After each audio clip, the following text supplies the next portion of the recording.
Siempre fue muy importante para mí pertenecer. A lo largo de mi vida, hoy me doy cuenta de que fue el motivo de muchas cosas de las cuales emprendí. Según un eslogan que vi hace un tiempo, pertenecer tiene sus privilegios. Y la verdad que no fue muy diferente para mí.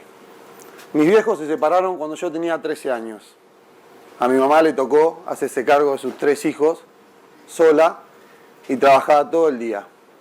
Yo empecé a agarrar la calle. Mi sueño en ese entonces era ser jugador de fútbol.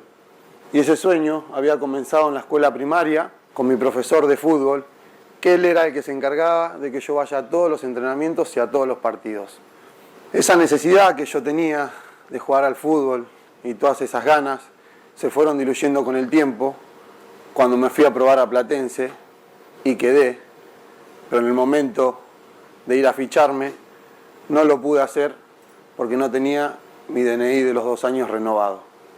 Sentí una vergüenza horrible, la misma vergüenza que sentía cuando no podía pagar la cuota del club o cuando no podía tener los botines y las cosas que mis compañeros tenían.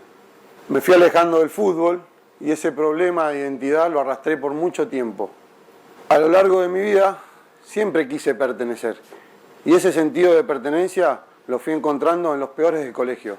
Pasaba mis días en las villas en las que ellos vivían y yo era el cheto porque no vivía en sus mismas condiciones, pero sin embargo era tan pobre como ellos. Después de un tiempo, a los 16 años, en uno más de los robos que hacía, entré solo con un arma a una estación de servicio. Era Shell.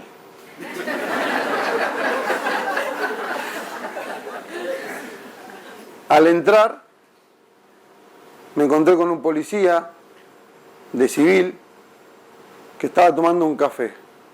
Y al grito de "alto policía", recibí un disparo que todavía lo llevo en el brazo conmigo.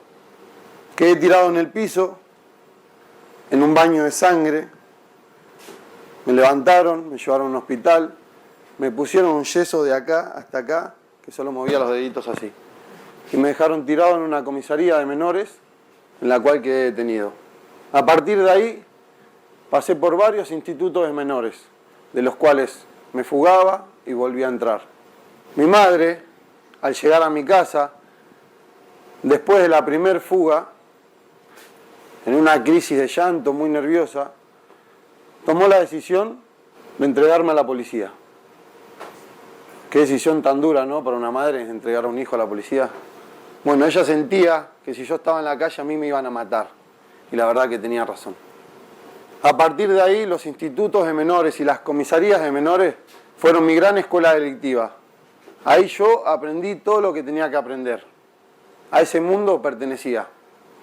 A los 18 años me condenaron a 4 años por un robo. La realidad ya era distinta. Ya era mayor de edad y tenía que sobrevivir en una cárcel de máxima seguridad con todo tipo de delincuentes. Pero tuve suerte y salí a los 21 años ileso. Pero por supuesto, con muchas más ganas de robar que antes. Cuando salí, ya era padre de mis 2 hijos y me tenía que hacer cargo de sus necesidades. Y como dicen las estadísticas de la reincidencia, del que se va, vuelve con un delito peor del que había cometido. Y fue mi caso. Esta vez volví a caer detenido y fui condenado a 6 años y 8 meses. Y había logrado tener un mejor pasar económico que en mis veces anteriores. Tenía auto, moto, casa, negocio, pero ese tener no satisfacía la necesidad de pertenecer. Y eso me llevó, como les digo, de vuelta a estar detenido durante 6 años y 8 meses. De la cárcel nadie sale sin cicatrices. Se vive una realidad totalmente diferente a la que las personas están acostumbradas a vivir. Tener que pelear para sobrevivir. Y digo sobrevivir porque ahí adentro las personas pelean retrotraídas a un estado primitivo por cualquier cosa que tenga un mínimo de valor. Van a pensar que es increíble lo que les diga, pero desde una cebolla, un par de zapatillas o porque quieren tus cosas. Todavía hay recuerdos de la cárcel que dan vueltas por mi mente. Como un día sábado de visita en la unidad 46 del complejo penitenciario en San Martín, donde una pelea entre dos personas terminó con la muerte de uno de ellos, adentro de la cárcel. Lo más lamentable, aparte de la muerte de este muchacho, es que yo llegué en el momento justo en que uno ¡prac!, le mete la puñalada en el ojo que le sale por la cabeza. Y murió en el acto. Y yo lo vi con mis propios ojos. Por haber visto eso, por ese motivo, a mí me arrancaron de ese lugar en el cual yo estaba relativamente cómodo, trabajando, estudiando, tratando de mejorar. Y me llevaron a la unidad 48 en San Martín, que es al lado, es un complejo donde son 3 cárceles. Y me dejaron en una celda de castigo solo durante 15 días, en un buzón, como se le llama ahí adentro. Esos 15 días fueron los peores días de mi vida, más preso que nunca, sin ninguna expectativa, pero con muchas ganas de salir de esa situación. La única compañía que tenía en ese entonces era un libro así de gordo, 999 hojas. En mi condena lo iba a leer. Y él me acompañaba, era mi fiel compañero, porque yo lo utilizaba para guardar una faca para defenderme. Por eso iba a todos lados conmigo. ¿Qué hace con ese libro? En algún momento lo voy a leer. Bueno, un día muy aburrido, sin nada que hacer, en los buzones, decidí abrirlo y comenzar a leerlo. Sinceramente no pensé que me iba a suceder lo que me sucedió. Me trasladó de esa realidad tan oscura en ese lugar donde estaba, en los buzones, en la celda de castigo, y me trasladó a una realidad totalmente diferente a lo que el viento se llevó. El libro era lo que el viento se llevó. Y en ese momento el viento se llevó lo que conocía de mí y me trajo mi primera sensación de libertad, que nunca había sentido en mi vida, ni desde chico, ni de adolescente, ni en la cárcel, pero la sentí adentro de los buzones. Gracias a Dios pude demostrar que no tenía nada que ver en lo que había pasado y me desligué de ese problema. Sin embargo, sigue dando vueltas por mi cabeza ese sonido de la puñalada en el ojo. Logré que me alojen en un pabellón de estudiantes, donde empecé a terminar mis estudios secundarios. En una etapa de mi vida en la que empecé a reflexionar qué iba a hacer cuando saliera. Todavía había un 70% de mí que empezaba en volver a salir a robar. Hasta que un día conocí a los espartanos. Se preguntarán quiénes eran los espartanos. Los 300 de la antigua Roma, no. Los espartanos son un grupo de personas increíbles que dedican su tiempo a enseñar rugby adentro de las cárceles. Y a través del rugby buscan modificar la forma de pensar y el estilo de vida de las personas que están detenidos. Y la verdad, me cambiaron la vida. Me cambiaron la vida por intermedio de una pelota de rugby. Y a través de todos esos valores tan lindos que ese deporte tiene. Sacaron la mejor versión de mí. Una versión que ni yo conocía. O sinceramente, la versión que negué toda mi vida. Con el tiempo, salí en libertad. Tenía que aprender a trabajar. Nunca lo había hecho. Y mi primer trabajo fue en Subway. Hacía sanguchitos.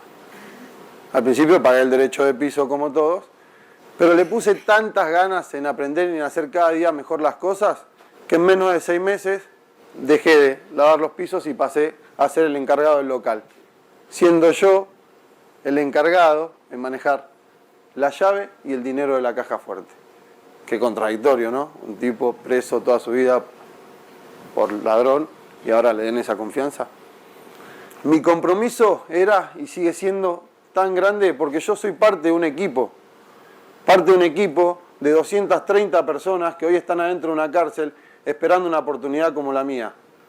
Hoy hace más de 3 años que estoy en libertad y trabajo para la Fundación Espartano. Como dijo la señora, soy el coordinador deportivo de las 44 cárceles que forman parte del proyecto. Tenemos más de 1.500 jugadores a nivel nacional que están esperando, como les dije, una oportunidad como la mía.